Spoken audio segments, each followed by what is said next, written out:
안녕하세요. 상추씨입니다. 오늘은 2025년 9월 7일이고요. 일요일이 되었네요. 일요일 오전 1시입니다. 새벽이라고도 할 수 있겠죠.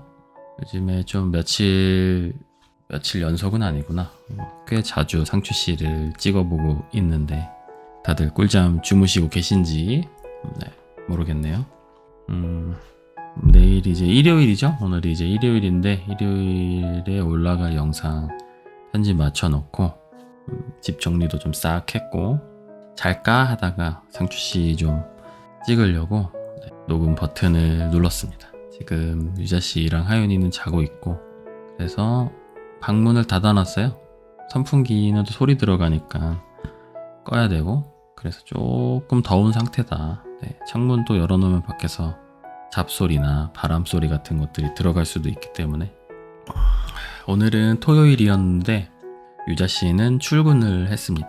유자씨네 회사가 이제 뭐 출판 관련된 뭐 사업도 하고 자기개발 관련된 상품 같은 것도 만들고 미디어 관련된 일도 하고 있고 다양한 이제 일을 하는 회사인데 오늘은 그 회사에서 주최한 어떤 이제 행사 같은 게 있었대요. 자기계발 관련된 그런 이제 관심 있는 분들을 모아서 자기계발과 관련된 이야기를 하는 이제 뭐 그런 행사인 걸로 대략 알고 있는데 한 700명인가?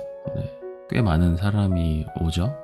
근데 이 숫자는 정확한 건 아닐 수도 있어요. 제가 기억을 잘 못한 걸 수도 있는데 어쨌든 엄청 많은 사람들이 모이는 이제 그런 행사를 하는데 가면은 이제 촬영도 하고 뭐 그 촬영한 걸 편집해서 이제 유튜브에도 올리고 거기 이제 진행하려면 뭐 음향 같은 거 체크하거나 뭐 진행하거나 이런 사람들이 필요하니까 직원들이 전부는 아니고 이제 일부 출근을 하는 것 같더라고요.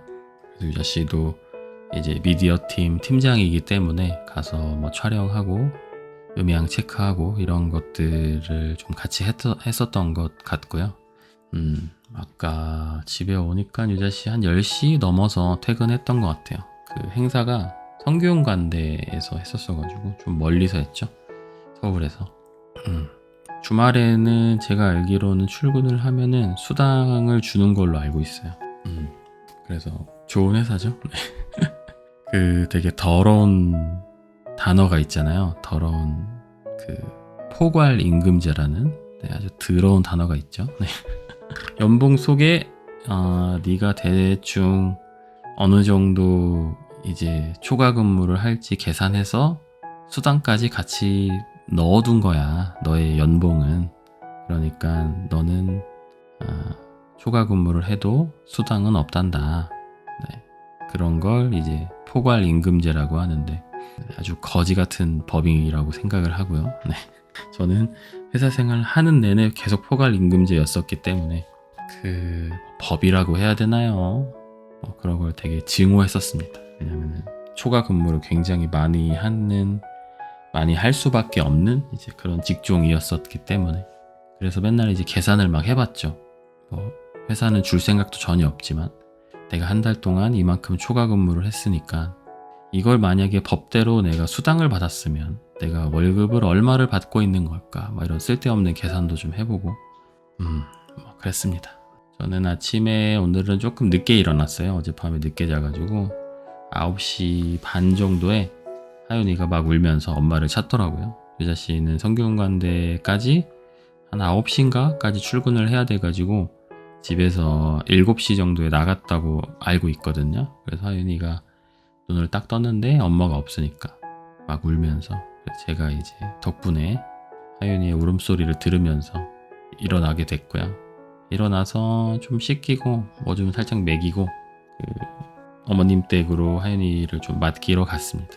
바로 옆동에 계세요. 같은 단지에. 그래가지고 좀 이제 도움을 빌릴 때는 굉장히 좋죠. 가까우니까. 그래서 광주로 이사 오고 여러 가지 장점들이 있지만 가까이 살면서 좋은 점들도 굉장히 많거든요. 장인 장모님하고 아직까지 뭐 불편한 점은 전혀 없었고 가까이 사는 것도 예를 들면은 근처에 사는 거랑 이렇게 같이 아예 같은 단지에 사는 거랑 차이가 좀 어마어마한 것 같더라고요. 그래서 저희는 같은 단지 말고 근처 단지나 아니면은 그냥 광주 안에서 다른 지역에 살까도 생각은 잠깐 했었었는데, 돌아보면은 같은 단지에 그냥 딱 붙어 있는 게 네, 제일 좋은 것 같다.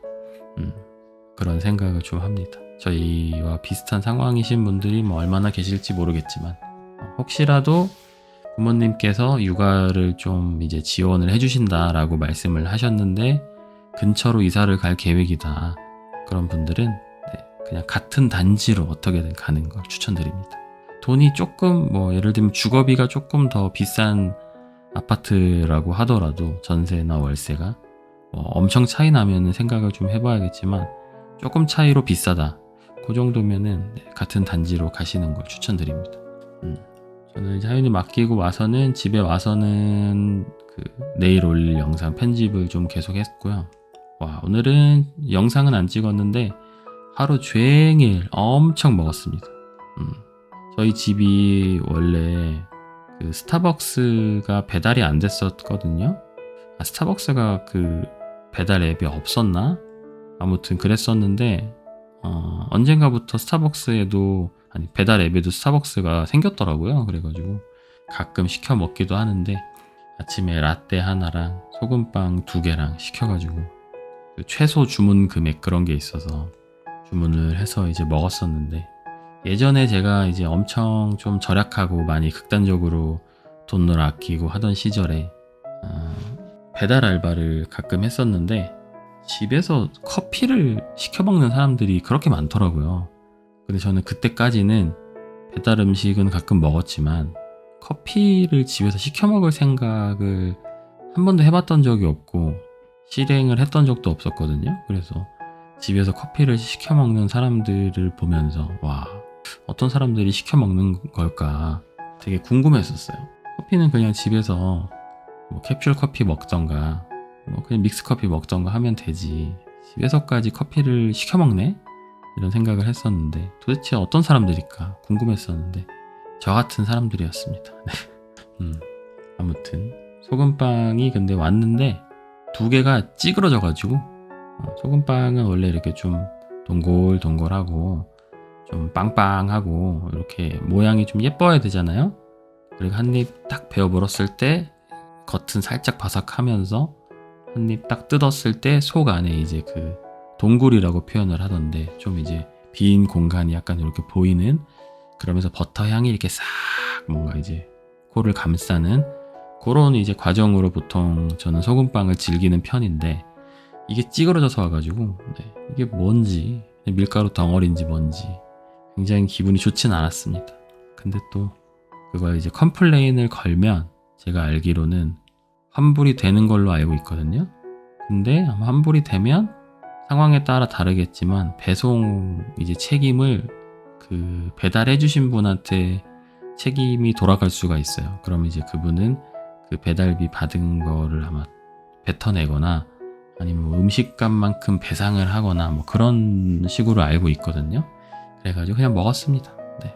또 힘들게 배달하시는데 빵이 뭐 완전히 망가졌거나 뭐 못 먹을 상태로 뭔가 위생에 문제가 있었다거나 뭐 그런 상황이면은 뭐 반품을 하거나 뭐 그랬을 수도 있었겠지만은 뭐 그런 건 아니니까. 그래서 아침부터 소금빵 2개로 아주 혈당 스파이크를 팍 찍으면서 하루를 시작을 했었고요. 그것만 먹었으면 좋았을 텐데 좀 지나가지고 또 이제 배가 고프더라고요. 햄버거를 또 시켜 먹었습니다. 내가 미쳤지 정말로, 그죠? 햄버거는 이제 프랭크 버거라고 약간 수제 버거? 뭐 그런 거라고 해야 되나? 거기가 예전에 몇 번 먹어봤는데 빵도 굉장히 좀 폭신폭신하고 그 패티도 진짜 뭔가 소고기를 이렇게 직접 소고기 간 거를 직접 이제 구워서 뭔가 들어있는 것처럼 좀 소고기 그 향이 더 잘 좀 느껴진다고 해야 되나요? 그래서 맛있긴 한데 자주 먹지는 않았었지만 오늘은 뭔가 좀 더 그런 보드라운 햄버거, 조금 더 맛있는 햄버거를 먹고 싶다 이런 생각이 들더라고요. 그래가지고 집 그 배달 오는 곳이 롯데리아도 있고 버거킹도 있고 그러긴 한데 오늘은 프랭크 버거를 한번 시켜서 먹어봤습니다. 저희 집 근처가 조금 완전 시골은 아닌데 좀 시골인 편이에요. 뭐 좀 나가면은 막 밭도 있고 논도 있고 비닐하우스도 있고 막 그렇게 하니까.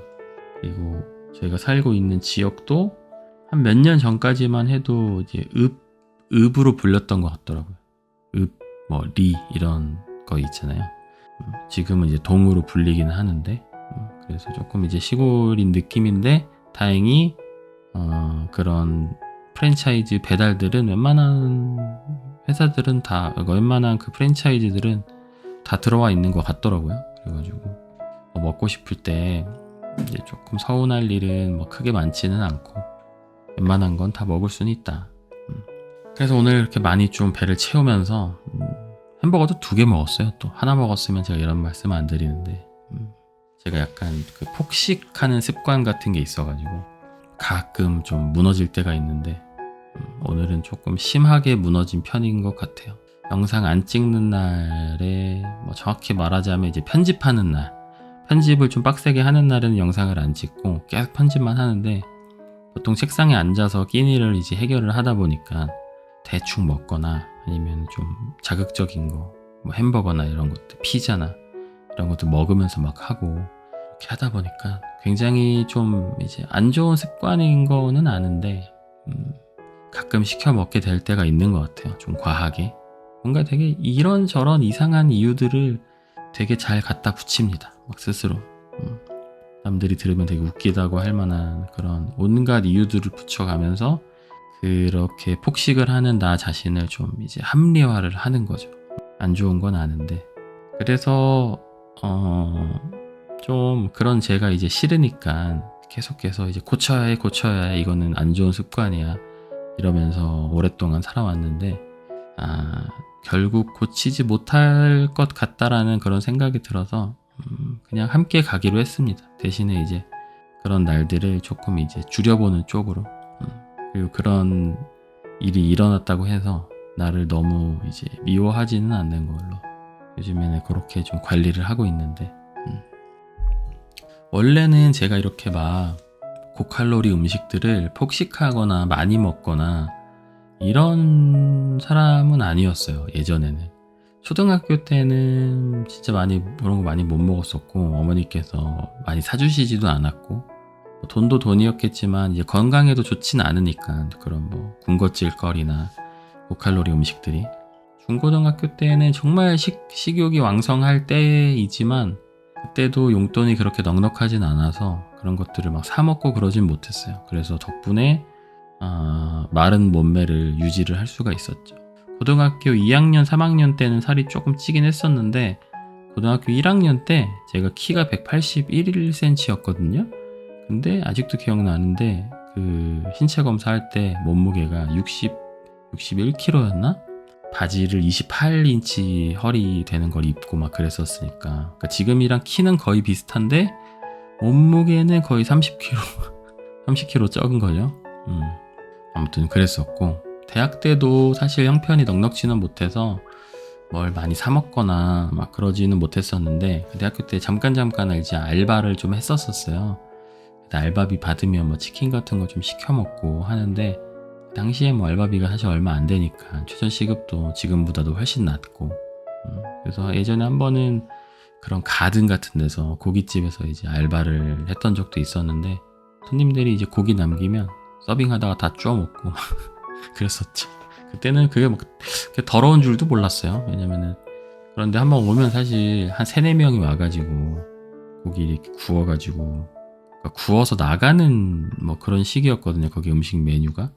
그럼 이제 여러 사람이 막 젓가락질 닿으면서 침도 닿을 테고 여러 명이 뒤적거리는 그런 음식인데 그때는 그냥 그 뭐랄까 식욕? 식탐? 그냥 그런 맛있는 고기 같은 거를 먹고 싶은 그 욕구를 채우는 게 더 앞섰던 것 같아요. 그랬었고 그러다가 대학 때 참 제가 이제 복학을 하고 나서 그 학교에서 그 제가 애니메이션 과여서 애니메이션 그 지원 사업 같은 거 기획서를 내면 학교에서 지원금 같은 걸 주거든요. 뭐 그렇게 큰 돈은 아니었던 걸로 기억하고 한 200? 그 정도였던 걸로 기억해요. 한 100 중반, 200 뭐 이 정도였던 걸로 기억을 하는데, 그거를 이제 저희 과에서 두 팀인가가 받았어요. 그래서 그거를 교수님이 다 갖고 와라. 그래서 교수님한테 드렸죠. 교수님이 이제 그걸로 저희 뭐 이제 피자 같은 것도 시켜주시고, 탕수육 같은 것도 시켜주시고, 가끔 이제 코스트코를 가서 거기서 이제 맛있는 것도 사다 주시고 막 그렇게 하셨었는데, 졸업작품 할 때였나? 그때는 이제 대부분 애들이 학교에서 그 졸업 앞둔 애들은 이제 학교에서 계속 작업을 하니까 그때 좀 다 같이 교수님 방에서 식사를 해결을 했었어요. 그래서 그때 교수님이 막 배달 음식 같은 것도 시켜주시고 저희끼리 같이 요리를 해서 먹기도 하고 막 그랬었는데, 그때부터가 조금 시작이었던 것 같아요. 그런 뭔가 고칼로리 음식을 많이 먹게 된 게. 왜냐면은 그냥 매일같이 시켜주셨던 것 같아요. 그런 탕수육, 피자 이런 것들을. 물론 매일은 아니었겠지만 어쨌든 그냥 느낌상 되게 자주 먹는, 예전에 비해서. 그러던 와중에 제가 대학교 때는 살이 한 72kg, 3kg? 뭐 그 정도였었거든요. 교수님이 맨날 그런 거 이제 사주시니까 많이 먹다 보니까 이제 살이 한 78kg? 뭐 그 정도까지 쪘었나? 근데 그때는 제가 맨날 농구를 막 2-3시간씩 하던, 그리고 나이도 어리고 하니까 많이 먹어도 잘 소화도 시키고 열량도 잘 태우고 막 그러잖아요. 그래가지고 살이 막 찌진 않았었는데, 학교가 되게 산꼭대기에 있었어요. 뭐 많은 학교들, 많은 지방에 있는 학교들이 좀 그렇겠지만 되게 산꼭대기에 있었는데, 맨날 이제 왔다 갔다 하기 힘드니까 후배가 이제 작은 오토바이가 한 대 있어가지고 그거를 셋이서 타고 올라가다가, 근데 그 친구가 되게 체구도 작고 키도 작고 몸무게도 되게 조금 나가는 친구였어요. 근데 저랑 제 후배까지 이제 2명을 태우고 이제 올라가려고 하다 보니, 그리고 그거를 이제 내려막길에서, 그러니까 밑에서부터 쭉 타고 올라왔으면은 넘어지지 않았을 텐데, 올라가다가 저희가 태워달라고 해가지고 올라가다가 저희가 타고 이제 땡겨가지고 쭉 가는데, 이제 그 친구는 좀 이제 가벼우니까 뒤에 이제 사람이 2명이 갑자기 앉으니까 빵 땡겼는데 휘청 하다가 탁 하고 넘어진 거죠, 옆으로 살짝. 그래서 그렇게 세게 넘어지지는 않았는데 옆으로 이제 넘어질 정도로는 오토바이가 많이 기울었던 거죠. 근데 이제 제 뒤에 있던 후배가 저한테 엎였어요, 넘어지면서. 자기 살겠다고 혼자서. 저는 이제 양손으로 땅바닥을 짚었고, 그래서 오른쪽 손목 뼈랑 왼쪽 팔꿈치 뼈가 바스라져가지고 한참 동안 이제 농구를 못했죠. 거의 졸업할 때까지 거의 계속 못했던 것 같은데, 농구뿐만이 아니고 그때는 농구하고 막 헬스도 하고 그랬거든요, 학교 헬스장에서. 근데 뭐 팔굽혀펴기 정도만 해도 팔이 너무 아프니까 뭐 벤치프레스를 한다든지 뭐 턱걸이를 한다든지 그런 것들은 이제 전혀 못하는 상태로 1년 이상이 지나왔던 거죠. 제가 대학교 때는 그래도 턱걸이 같은 걸 한 10개 정도씩은 했었거든요. 그때는 운동을 나름 열심히 할 때여가지고. 하여튼 그렇게 하다 보니까 뭐 80kg 이렇게 넘어서 살이 조금씩 더 찌기 시작했었고, 취업할 때쯤 되니까 이제 80, 한 3, 4kg 요 정도 되다가 취업을 했더니 야근을 하면은 회사에서 밥을 사주더라고요. 그것까진 좋았는데, 이제 11시 넘을 때까지 야근을 하면 야식을 사주더라고요. 근데 거의 매일 막차 타고 퇴근을 했었거든요. 그러다가 거의 회사에서 막 먹고 살 정도로 맨날 회사에서 자고 막 그럴 때도 있었고, 그러니까 맨날 회사에서 석식과 야식을 해결을 하는 거예요. 그 당시에 2010년도, 11년도 막 이때쯤이었는데 석식은 6,000원이었어요. 6,000원 안에서 해결을 하는 거였고, 다행히 그때는 지금보다는 물가가 싸니까 6,000원 정도에도 해결을 할 수는 있었어요. 그리고 11시 넘어서까지 야근을 하면은 야식을 사주는데, 야식은 1인당 8,000원. 그러니까 3명이 모이면 이제 치킨 같은 거나 피자 같은 거를 이제 먹을 수 있는 거죠. 그리고 혼자서도 뭐 햄버거 세트 정도는 먹을 수 있고. 근데 이제 맨날 야근을 하는데 회사에서 돈을 주는데 안 먹으면 뭔가 손해보는 기분이 드는 거예요. 왜냐면 어차피 아까 말씀드렸듯이 포괄임금제, 거지 같은 포괄임금제라 어차피 수당도 안 주는데 그 8,000원이라도 내가 받아내야지 뭔가 손해를 안 보는 기분이 좀 들어가지고 거의 매일 야식을 먹은 거죠. 진짜 거의 매일 야식을 먹은 것 같아요. 피자, 치킨, 뭐 햄버거 돌아가면서 계속 먹었던 것 같은데 제가 그 회사에서 한 3년 반 정도를 다녔으니까 되게 오랜 기간 동안 거의 매일 야근은 했었거든요. 그러니까 집에 가서 잘 수 있으면은 되게 럭키한 날인 거죠. 주말에 출근 안 하면은 굉장히 좋은 날이고 그 정도로 일을 많이 했었어가지고 그때 이제 안 좋은 식습관과 안 좋은 건강과 뭔가 이런 것들을 다 좀 얻은 것 같은데 그 뒤로 쭉쭉 이제 살이 많이 쪘었죠. 그러다 거의 한 97, 막 98kg까지 갈 때도 있었었고 근데 그때 뭔가 좀 그런 안 좋은 습관들, 안 좋은 식습관들 그리고 뭔가 그때 약간 돼지 유전자가 제 몸에 좀 생긴 것 같아요. 그 전에는 막 많이 먹어도 안 찌고 막 그랬었는데 그때 뭔가 제 한계를 한번 돌파를 해버린 거죠. 그랬었고요. 그래서 최근에도 또 살이 좀 많이 쪘었어요. 그래서 97kg까지 또 쪘다가 91kg 정도까지 좀 빠졌다가 지금 이제 92kg인데 다이어트는 뭐 평생 하는 거라고는 하지만 왔다 갔다 하고 있습니다. 그래서 지금도 조금씩 노력을 하고 있던 와중에 오늘 터져버렸다. 그래서 강제로 치팅데이를 갖게 됐다. 물론 뭐 엄청나게 다이어트식을 먹었다거나 뭐 그랬던 건 아니지만 치팅데이가 필요할 만큼 다이어트를 열심히 식습관을 많이 좀 타이트하게 관리를 했던 건 아니지만 어쨌든 뭐 그랬습니다. 그래서 그렇게 먹고 편집 다 하고 집 정리도 좀 한 다음에 상추씨를 찍고 있습니다. 아까 한 8시 반? 그 정도의 편집은 얼추 끝났었고 원래는 하루치 정도를 더 분량을 붙일까 했었어요. 왜냐면 내일 올릴 게 17분인가 18분 정도밖에 안 돼가지고 예전에는 제가 영상을 막 5분짜리도 올리고 보통은 10분, 12분 요 정도 왔다 갔다 하는 정도의 분량으로 올렸었거든요. 근데 하윤이 이제 태어나면서부터 뭔가 약간 육아 브이로그 느낌으로 가면서 어떻게 하다 보니까 분량이 막 길어져가지고 막 30분짜리 브이로그도 올리고 막 그렇게 했었었는데 요즘에는 막 한 17분, 18분 요 정도면 좀 짧다고 하시는 분들도 많이 계셔가지고 웬만하면 한 20분 정도는 넘기려고 노력을 하는 편이긴 한데 어쨌든 내일 올라갈 거는 한 17분 정도? 18분? 뭐 그 정도 영상이 이제 올라갈 것 같고요. 아마 지금 제가 찍고 있는 거는 상추씨 영상은 다음 주 뭐 월요일이나 화요일쯤 올라갈 것 같아서 이미 다 보신 이후일 수도 있겠네요. 그래서 편집하고 나서 집이 거실도 그렇고 뭐 주방도 그렇고 다 엉망진창이었어요. 못 치워가지고 싹 한번 치우고 내일 그 지인분이 놀러 오기로 해가지고 집을 너무도 더러운 상태로 손님을 맞이할 수는 없으니까 그래서 유자씨는 아까 10시 넘어서 퇴근을 했었고 하윤이 아까 이제 어머님 댁에서 데리고 와서 좀 놀아주다가 책 읽어주고 재우고 그렇게 했는데 요즘에 하윤이가 저한테 조금 이제 애착이 생긴 것 같아요.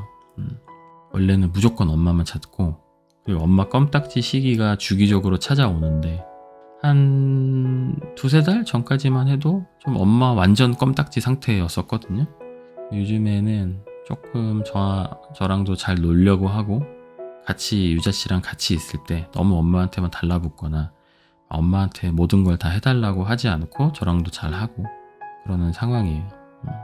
요즘에는 하윤이랑 좀 열심히 잘 놀아주려고 하는데 일단 몸으로 좀 많이 놀아주려고 해요. 하윤이 뭐 든다든지 그리고 막 유튜브 같은데 찾아보면 애기들하고 이제 아빠랑 몸으로 놀아주는 막 그런 방법 같은 게 막 나오더라고요. 그런 거 이제 따라서 좀 해보고 그렇게 하는데 엄마는 아무래도 좀 체력적으로 그런 부분들이 힘들다 보니까 저랑 이제 그런 것들을 많이 하다 보니까 되게 재밌어 하더라고요. 그래서 뭔가 아빠만의 장점을 좀 하윤이가 이제 좀 느끼는 것 같기도 하고 그래서 원래 무조건 엄마만 찾았는데 이제는 아빠도 좀 찾고 오늘도 아까 유자씨가 퇴근하고 와서 씻고 거실에서 핸드폰 하고 있었는데 저랑 안방에 들어가서 책 읽다가 잤어요. 잠들어서 제가 재웠고 그러다 보니까 유자 씨가 굉장히 좋아합니다. 좀 여유 있게 핸드폰도 좀 하고 좀 뒹굴뒹굴 할 시간이 좀 생기는 거죠. 물론 이제 잠깐 쉬기긴 한데 예전에는 그것도 안 됐어요. 왜냐면 하윤이가 유자 씨가 뭐 하려고 하면은 계속 엄마 놀아달라고 하고 엄마 뭐 핸드폰 보고 있거나 아니면 뭐 일하고 있거나 그럼 계속 엄마 옆에 가가지고 밖에 나가자고 놀아달라고 계속 떼쓰고 막 그러다 보니까 굉장히 좀 고통을 많이 받았었는데 요즘에 많이 만족해 하고 있습니다. 이제 1시 반이네요. 아우 졸리다. 그리고 얼마 전에 제가 자주 가는 카페에서 일을 하다가 밤에까지 일을 했었는데 잠깐 바람 쐬러 나왔는데 사슴벌레 한 마리가 바닥에 있더라고요. 그래가지고 하윤이랑 막 영상통화 하면서 보여주고 막 그랬는데 하윤이 너무 좋아해가지고 집으로 데려왔어요. 그래서 하윤이 너무 좋아하길래 그 사슴벌레 키우는 그 집 같은 게 있더라고요. 플라스틱으로 된 그런 집도 좀 사서 그 안에 이제 뭐 톱밥 같은 거 깔아주고 뭐 나무 같은 거 놔주고 막 그렇게 꾸미는 세트가 있더라고요. 그런 거 사서 집에서 좀 키우고 있는데 요즘에 냄새가 조금 나더라고요.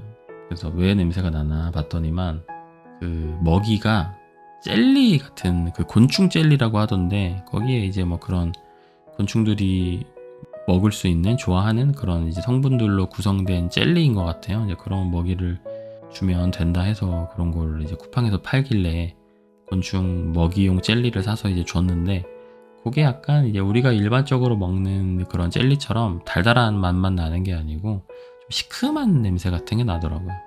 기본적으로. 근데 이제 거기서 걔가 이제 사슴벌레가 다 먹기는 하는데 조금씩 찌꺼기 같은 것도 남을 거 아닙니까? 그 찌꺼기들이 이제 아무래도 좀 변질되면서 약간 냄새도 생기는 것 같고 기본적으로 곤충 그 제가 먹어보지는 않았지만 어느 정도 좀 당분이 있을 거잖아요. 동물 곤충들의 먹이니까 그러다 보니까 좀 날파리도 조금 꼬이는 것 같고 그래가지고 어떻게 해야 되나 고민을 좀 하고 있습니다. 이제 이 이야기를 왜 하냐면 혹시 키워보신 분 계시면 조언 좀 해달라고 말씀을 좀 드려보는 거고요. 그래서 조금 그 관리 방법 같은 걸 좀 더 찾아보고 특별히 방법이 없으면 다시 좀 자연으로 보내줘야 되나 싶기도 하고요. 처음 왔을 때는 굉장히 잘 안 움직였어요. 그래서 얘가 약간 늙어가지고 이제 죽을 때가 돼서 못 움직여서 어딘가에 그 카페 근처에 있다가 나한테 발견된 걸까? 막 이런 생각도 했었거든요.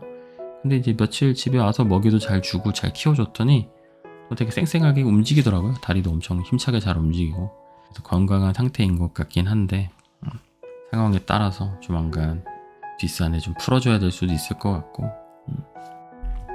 그리고 내일은 이제 오늘이죠. 점심때 판교에 갑니다. 그 판교에 현대백화점이라고 있는데 거기 이제 뭐 대부분 백화점들이 그렇지만 문화센터가 있어요. 그래서 예전에 거기서 하연이 뭐 물감놀이 같은 거 뭐 하는 그 문화센터 그 수업이 있어가지고 그거 좀 했었었는데 하윤이가 그 가면은 그 수업하기 전에 발레를 애기들이 하고 있어요. 발레 수업이 있어가지고 하윤이가 이제 갈 때마다 그걸 보니까 그게 이제 뭔가 궁금했나봐요. 뭔가 아무래도 조금 이제 애기들이 예쁜 옷을 입고 이렇게 뭔가 예쁘게 총총총총 걷고 이런 것들이 좀 하윤이 눈에도 조금 뭔가 호기심을 자극하는 그런 모습이었나봐요. 그런 거 자체가. 그래서 이제 하윤이가 자기도 발레 하고 싶다고 예전부터 계속 얘기를 했었었는데 그 유자 씨가 수강 신청을 해가지고 이제 발레를 이제 하게 됐고 근데 그게 뭐 주니토니 발레가 있고 그냥 일반 클래식 발레가 있고 뭐 그런데 정확하게 차이 모르겠는데 주니토니 발레가 좀 더 재밌나봐요. 뭔가 프로그램이 좀 잘 되어 있는 건지 뭔지 모르겠지만 그거는 이제 진작에 다 마감이 돼가지고 할 수는 없었고 그래서 일반 그냥 클래식 발레 그거를 이제 신청을 했는데 돼가지고 9월달 동안에는 주말마다 가게 될 것 같아요. 일요일마다. 근데 이제 거기 제 이제 지인분들 중에 그 경매하는 직장인이라는 이제 필명이라고 해야 될까요? 유튜버명 그걸로 이제 활동을 하시는 분이 계신데 그분이 이제 부부랑 그분이 이제 그쪽 판교 그쪽 근처에 사셔가지고 같이 이제 점심을 먹기로 했습니다. 그래서 그 문화센터는 오후 1시 반인가 뭐 그런데 11시에 만나가지고 점심 먹고 그러기로 했고, 무슨 식당 어디 주소를 찍어주셨는데 현대백화점 안에 있는 건데 쌀국수, 그런 베트남 음식 뭐 그런 거인 것 같더라고요. 저희도 그런 거 좋아하고 하연이도 아마 쌀국수 잘 먹을 것 같아가지고 굉장히 적절한 이제 식사 장소인 것 같고, 거기가 이제 주말에 사람이 이제 엄청 많대요. 그래서 12시 막 이럴 때 모이면은 자리도 좀 붐비고 하니까 조금 일찍 만나서 먹자 하셔가지고 11시에 만나기로 했고, 그 다음에 이제 문화센터 끝나고 집에 저희가 오면은 아마 한 3시나 3시 반쯤 될 것 같은데, 문쌤이 서진이 첫째 데리고 놀러 오기로 했습니다. 얼마 전에 문쌤 이제 아내분이 둘째를 낳으셨어요. 조리원에 지금 계시는데 아내분이, 조리원이 아니지, 병원에 계시는데 월요일날 퇴원을 하시거든요. 근데 면회를 한 명밖에 못 들어간대요. 남편밖에 못 들어가는 상황이어서, 그래서 딸을 어디다 이제 맡길 데가 없으니까 그래서 집에서 이제 서진이를 케어를 하고 계시는 상황인데, 또 주말에 또 혼자서 애기 집에서 하루 종일 보면은 또 애기도 힘들고 아빠도 힘들고 하니까, 그래가지고 뭐 심심하시면 시간 어디 일정 없으시면 놀러 오라고 말씀을 드렸어요. 그랬더니 이제 오시겠다고 하셔가지고, 그리고 문쌤네는 이제 조리원은 안 간다고 하시더라고요. 그래서 왜냐면 조리원을 가면 이제 보통 2주 정도 있으니까 그동안 첫째랑 계속 못 만나는 거잖아요. 그래서 그런 게 좀 싫다고 하셔가지고, 근데 유자 씨도 비슷한 말을 했었거든요. 만약에 자기가 둘째를 낳게 되면 자기는 그냥 병원에 있다가 바로 집으로 올 것 같다. 그래서 엄마들이 다 그런 것 같다 싶으면서도, 근데 만약에 제가 이제 만약에 엄마였으면 그냥 조리원에 있다 올 것 같기도 한데, 제가 엄마가 아니라서 이런 소리를 하는 거겠죠 아마도. 그러니까 뭔가 제 느낌에는 그냥 조리원에서 물론 이제 푹 쉬지는 못하겠지만 어쨌든 집으로 바로 오게 되면 애기 첫째도 케어를 같이 해야 되는 상황이 생기다 보면 아무래도 엄마가 더 힘들잖아요.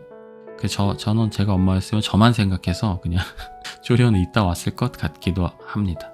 물론 그런 상황이 실제로 벌어지면 어떻게 될지 모르겠지만. 그리고 주변에 보면 둘째를 또 가지는 분들이 주변에 또 은근히 많이 계세요.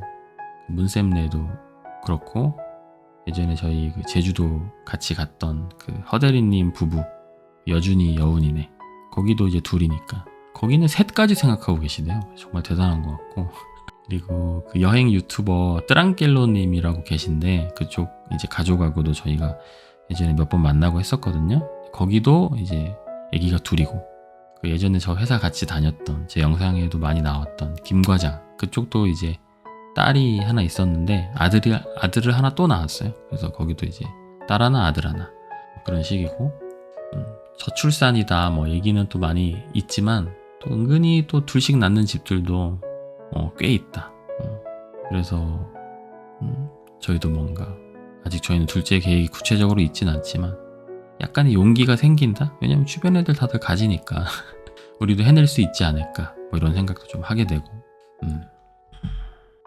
그래서 저희는 유자씨가 이제 팀장이 됐잖아요. 그래서 한 1년 정도는 회사 일을 일단 열심히 하면서 회사를 좀 이제 팀을 좀 이제 어느 정도는 안정적으로 좀 만들고, 그래서 한 1년 정도는 그렇게 한 이후에 그 다음에 이제 둘째를 좀 생각을 해보거나 아니면 갖거나 뭐 그렇게 할 생각을 좀 하고 있고요. 유자 씨가 올해 이제 35살이거든요.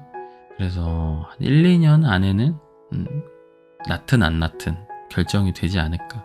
물론 뭐 더 늦게도 낳을 수는 있겠지만은 하윤이랑도 터울이 너무 또 많이 나는 것보다는 좀 덜 나는 게, 물론 지금도 하윤이가 이미 33개월인가? 그러니까 지금 갖는다고 해도 터울이 꽤 되긴 하지만 어쨌든 더 많이 막 터울이 생기는 것보다는 그래도 조금 덜 있는 게 낫지 않을까 싶은 생각도 좀 해가지고 한 1, 2년 안에는 결정을 하지 않을까.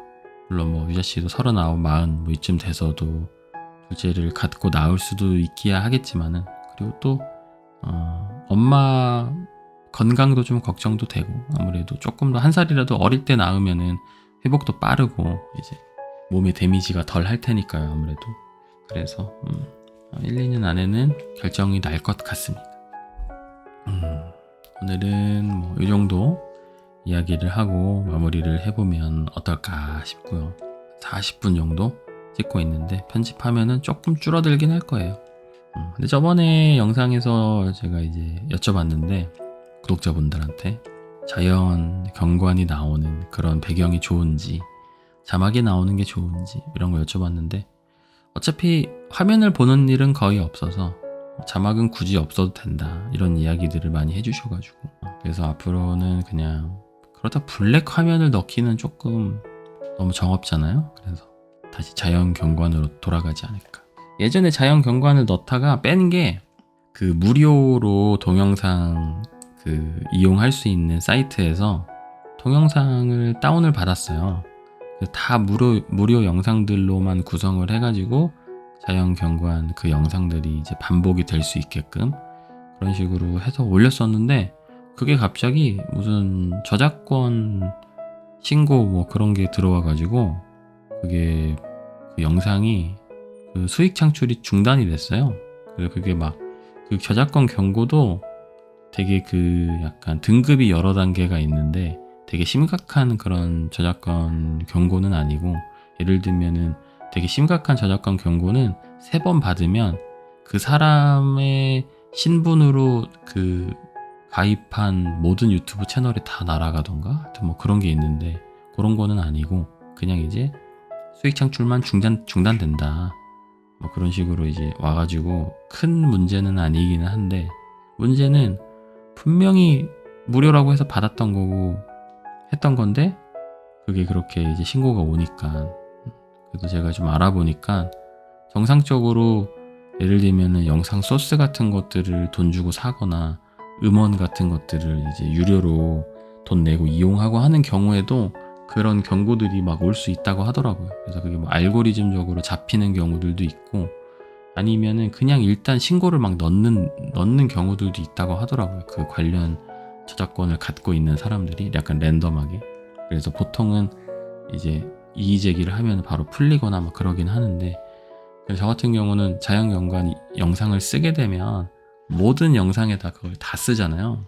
그래서 혹시라도 나중에 또 막 이상하게 딴지 걸거나 막 그러면은 골치 아파지잖아요. 왜냐면 모든 영상이 다 똑같은 영상으로 되어 있기 때문에 그래서 좀 영상을 뺐던 것도 있긴 하거든요. 그래서 제가 직접 어디 가서 촬영을 할까. 네. 내가 찍은 거 내가 올리면 뭐 아무도 뭐라고 안 할 테니까 뭐 그런 생각도 하고 있는데 그 저작권 걱정 없는 무료 자연 영상이 제가 확보되기 전까지는 뭐 지금처럼 하는 것처럼 자막으로 올라갈 것 같기도 하고요.